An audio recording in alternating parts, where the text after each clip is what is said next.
கதைகள் இருக்கு. நாளை நமக்கே விடியும் விழித்து போராடு.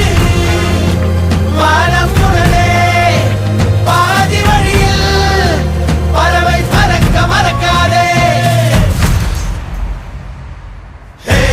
எண்ணத்தில் 100 திட்டமிட்டு கபாலி வாரா கைய தட்டு.